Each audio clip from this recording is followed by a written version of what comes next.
during the pandemic. Coming up next on the Jeff Crilley Show, we'll talk to an expert. In fact, she's in the middle of reinventing herself right now. That's coming up.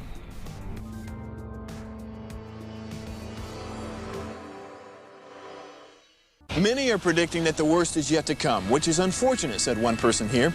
Until now, they've enjoyed the reputation of being the nation's icebox. Watched a burglar in his home this morning by webcam. As a journalist of over 25 years, stories are what make my world turn. Reporting live from the Dallas newsroom tonight, Jeff Crilley, Fox 4 News. But in 2008, I took the jump from my familiar life and started a PR firm from my home. We're talking about anyone with a camcorder like the one I'm using becomes a television network. We started slowly growing the company, and we now have over 100 clients, and we've branched into the world of live digital broadcasting. I now own 8 different TV studios and have a huge team, and the stories that I now get to share are sometimes the most important of my life.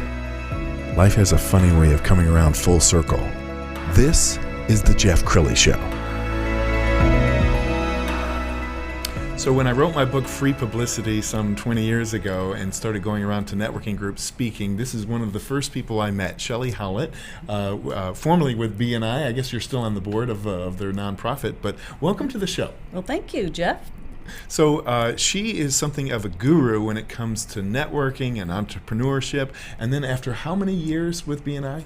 26 plus years. 26 plus years, she decided to reinvent herself. Tell us your story. That's right. Well, I had been on a lot of committees and a lot of boards locally and giving a lot of time. And so I went to an event and found out about BNI, Business Network International, back in 1993. And I thought, wow, I could do that part-time along with my full-time sales career, sales management. And so I took the chance. I called my banker in Chicago, and I told them all about the franchise opportunity. And after, 3 or 4 phone calls, Jeff, it really got pretty grueling. They were asking all kind of questions. My banker. Bankers do that sometimes, don't they? Like, is this a scam? Is this real? Have you done due diligence on this? And finally, I said, Dad, will you please just send the check? I need to get it to the franchisor in L.A. right away. I love it. That's a great story. So tell us about the growth of BNI, because when you joined in the early 90s, how many chapters were there? Well, in 1993, there were 250 chapters only. And how many are there today? Over 9,200 chapters. Amazing, amazing. We've got a little video of a conference or convention from a couple of years ago, and you were there, right? Yep. So talk to us a little bit about what happens at their global conferences. Well, first of all, I have to start and say the first conference I went to, there were about 12 of us in a U shape in Orlando, Florida, at a hotel in this small ballroom. And the company has just grown so exponentially. It's been a very good opportunity, an amazing ride for me throughout those years. And there's Graham, the new CEO in the last 6 years, and he's really taken the company and, put it on steroids. And yes. So this conference you were looking at was over 2,800 people there. Amazing. They were directors, franchise owners, and members from around, especially Asia and India, at that conference. What is it that makes BNI work? Because I've been, in the networking circles now for 20 years, and some networking groups just fizzle out. So why is BNI continuing to grow? Well, I think the accountability. We have weekly meetings at the company. There's one person per each profession to join a chapter, and there's just a really undying loyalty to bring referrals for one another. That's what's been really cool, owning BNI for that long. Okay, so bring us up to date, because you decided, I guess, earlier this year to sell your franchise. Yes. I decided to sell the franchise, and it occurred on Valentine's Day, and it was an amazing opportunity, and I was able to sell the company to the headquarters of BNI. That's awesome. And we should note that it was just a week or two later that the country began to shut down. Yes, right? yes. Yes. So you didn't have to deal with all of those challenges that others had to, because you couldn't meet physically anymore, and that becomes a challenge. But I know you're still on the board, and tell us about the foundation that you're a part of. Sure.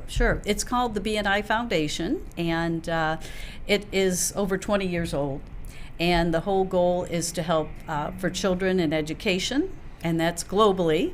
And what's really neat about it is we actually partner up with other organizations to give money to, like the Friends of Thai Daughters. And in Thailand, there's a challenge with human trafficking. Yes. Especially with the girls. So I actually took a trip after the conference to go up to Chiang Rai and see their home that they built out for dozens of girls, and it was just really a worthwhile cause. You really feel it in your heart when you see them singing and dancing and bringing you tea, and they're just very sweet. And well, you were telling me off camera that you decided to go ahead and adopt, right? So tell me about that. Yeah, little girl named Pim, and she's about 12, and we just, how it works is we pay monthly to support that person, and it covers their grade school, high school, and puts them all the way through university. So these young women can go out. Some want to become a nurse, a teacher, just dentist. I mean, it's pretty empowering to think that I was so concerned about my career and what I needed to do when I was a young woman, and then to be able to go back now and support somebody across the world is really thrilling. That's really cool. Now let's get up to the current day. Now you're reinventing yourself. You actually have some office space. We're going to show some pictures. It's a beautiful office space. Where is it? In Plano, Texas, okay. At Spring Creek and Coit. And who would be a good tenant for this space?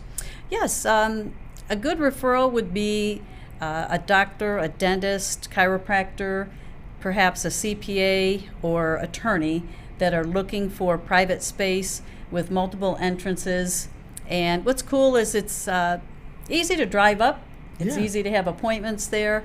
And it's near all the freeways. That's cool, and it's just too much space for you now. You don't need it without your training and coaching. So, right. What are you planning on doing? It's like a second childhood. You get to do anything you want now, don't you?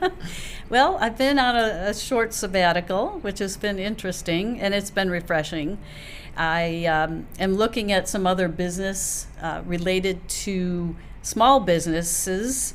And helping them also succeed in a capacity that would help them to run their businesses more efficiently and connect. And so I'm excited. Well, you just have such a wealth of knowledge from all of those years of networking. Give advice to people who might be between opportunities, and I've always say you got to circulate to percolate. There's a lot of people who are trying to do it behind the computer, but you still got to get out there, don't you? That's right. I think, especially for young professionals now, it is easy to get stuck behind a device, whether it's your phone or your laptop. And I think you have to really get out there and earn it. It's no different than what it was when we were very young in our career. Right. You have to get out, meet people, talk to people, build some relationships, go to events, whether they're virtual or soon live in the next 6 months, because that's where things happen. It's magic. And there's a right way and a wrong way to network. Let's talk about some do's and don'ts, because I've been in networking groups, and I know you have too, where you just feel like it's a bunch of insurance salesmen all trying to sell you something, and those groups never last. They don't stick around very long. What's the art of proper networking? Well, that could go on for a while. Sure. I would say definitely the more soft approach is appropriate. Always, of course, have your business cards and have certain things prepared with you, but you really want to make sure you don't go in with the wrong questions, like, well, how many employees do you have, and when was the last time you had your insurance evaluated, and you've just met the guy like 3 minutes ago, and you're thinking to yourself as owner or decision maker, like, what is this person thinking? Get away.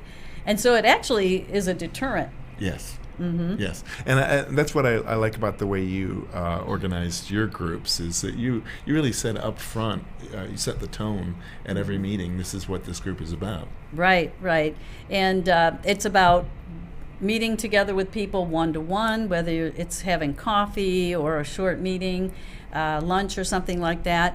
But it gives you the opportunity to build long-term, because we can all go out and try to force a sale and get the sale, but getting referrals to spin off of other business we've done with people is a big deal.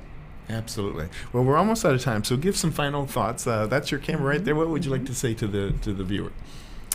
I would just say that, keep educated. We are really big with BNI about lifelong learning. So I'm a big fan of reading Dallas Business Journals, DCEO, a lot of other national publications and stuff. And I'm always signing up for some kind of seminar or, something to learn. And even just being, Jeff, at your studio this morning has been super educational. I love business, and I love to, expand. Thank you. Yeah, I think all entrepreneurs have to be curious, don't they? And just kind of see how somebody else is doing something and kind of look under the hood and see how it works. Yeah. We all learn that way. That's awesome. We're going to put up your LinkedIn page so everybody can get in touch.